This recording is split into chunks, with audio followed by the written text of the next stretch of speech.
नमस्ते एवरीवन। आज हम बात करेंगे एक बहुत ही इम्पॉर्टेंट और फाउंडेशनल टॉपिक पे, जो है data preparation. Machine learning project में ज़्यादातर समय और एफर्ट इसी स्टेप में लगता है। क्यों लगता है? क्योंकि अगर डेटा सही तरीके से तैयार ना हो तो मॉडल कभी भी अच्छी एक्यूरेसी नहीं दे सकता। अब ये डेटा प्रिपरेशन होता क्या है? डेटा प्रिपरेशन मतलब रॉ डेटा को क्लीन, ऑर्गेनाइज और ट्रांसफॉर्म करना, ताकि मशीन लर्निंग के जो एल्गोरिदम्स है उस डेटा को समझ सके और सही से प्रिडिक्शंस कर सके। ये बहुत ही इम्पोर्टेंट स्टेप है, क्योंकि डेटा जैसा होगा मॉडल वैसा ही सीखेगा। डेटा प्रिपरेशन में कई सारे स्टेप होते हैं, जिसमें सबसे पहला है डेटा कलेक्शन। सबसे पहले डेटा कलेक्ट करना होता है। डेटा बहुत जगह से आ सकता है, जैसे databases, CSV files, web scrapping, applications या APIs। तो हर सोर्स का डेटा अलग फॉर्मेट में होता है, तो डेटा को इंटीग्रेट करके एक कंसोलिडेटेड डेटा सेट बनाने पर ध्यान देना होता है। कुछ डेटा सेट्स बहुत बड़े होते हैं, कुछ सेमी स्ट्रक्चर्ड या अनस्ट्रक्चर्ड होते हैं, जैसे इमेजेस हो गई, टेक्स्ट हो गया। इसलिए पहले ये समझना ज़रूरी है कि प्रोजेक्ट के लिए कौन सा डेटा यूजफुल है। दूसरा स्टेप होता है डेटा प्री प्रोसेसिंग। ये स्टेप रॉ डेटा को क्लीन और यूजेबल बनाता है।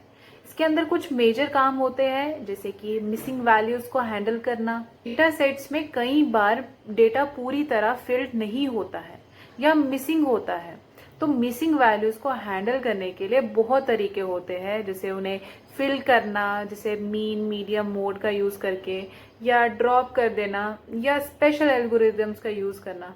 दूसरा है गलत वैल्यूज रिपेयर करना, यानी कि डेटा एंट्री में गलतियां कॉमन है, जैसे एज कॉलम में 200 या 5 आना, मतलब -5 आना।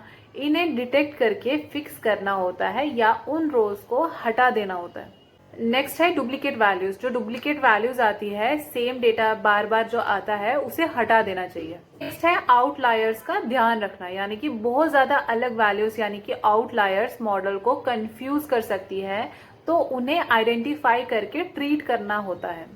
सेंसिटिव डेटा का मास्किंग, यानी कि प्रिवेसी का ध्यान रखना होता है। आधार नंबर, ईमेल, फोन नंबर जैसे पर्सनली आइडेंटिफाइबल इंफॉर्मेशन या PII को मास्क या रिमूव करना चाहिए। नेक्स्ट है डेटा ट्रांसफॉर्मेशन। कैटेगरियल डेटा जो हो गया, उसको न्यूमेरिकल में कन्वर्ट करना चाहिए, जैसे मेल को 0 और फीमेल को 1 बनाना, या मेल को 1 बनाना या फीमेल को 0 बना देना। तो इसको एनकोडिंग कहते हैं, जैसे 1 हॉट एनकोडिंग या लेबल एनकोडिंग। नेक्स्ट है फीचर स्केलिंग, मतलब न्यूमेरिकल फीचर्स को एक स्केल पे लाना, जैसे नॉर्मलाइजेशन या स्टैंडर्डाइजेशन, ताकि मॉडल ट्रेनिंग में किसी फीचर का ज्यादा वेट ना हो। थर्ड स्टेप है फीचर इंजीनियरिंग। फीचर इंजीनियरिंग बहुत ही इंपॉर्टेंट है, क्योंकि ये मॉडल की एक्यूरेसी को डायरेक्टली इम्प्रूव करती है।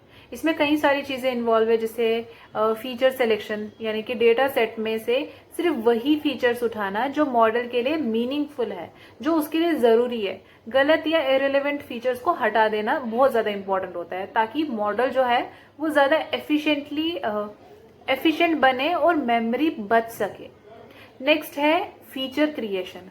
कभी कभी एग्जिस्टिंग फीचर्स को कंबाइन करके या मैन्युपुलेट करके नए फीचर्स बनते हैं, जैसे अगर आपके पास डेट ऑफ बर्थ है और करंट डेट है, तो एज निकाल सकते हैं, जो प्रिडिक्शन में काफी हेल्पफुल होता है। नेक्स्ट है फीचर एक्सट्रैक्शन। कभी कभी डेटा बहुत कॉम्प्लेक्स होता है, तो डायमेंशनलिटी रिडक्शन, जैसे प्रिंसिपल कंपोनेंट एनालिसिस, जिसे PCA बोलते हैं, उसको यूज करते हैं, जिससे फीचर की संख्या जो होती है वो कम हो जाती है, बिना इंपॉर्टेंट इंफॉर्मेशन को खो दिए।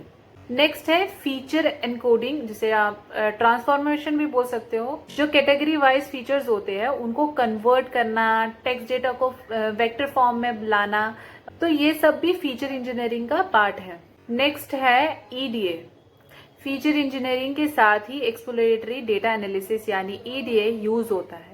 इसमें ग्राफ्स, चार्ट्स और स्टैटिस्टिकल समरीज बना के डेटा को समझा जाता है।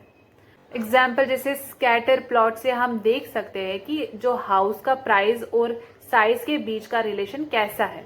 हिस्टोग्राम से डिस्ट्रीब्यूशन समझ आता है और कोरिलेशन हीट मैप से हमें ये पता लगता है कि कौन सा फीचर ज्यादा इम्पैक्ट कर रहा है टारगेट वेरिएबल पे। ये सभी मशीन लर्निंग के फाउंडेशन है। अगर आप डेटा को सही तरीके से क्लीन और शेप दे दोगे तो आपका मॉडल ज्यादा एक्यूरेट और रिलायबल होगा। मतलब सिंपल वर्ड्स में बोलूं तो better data equals to better AI.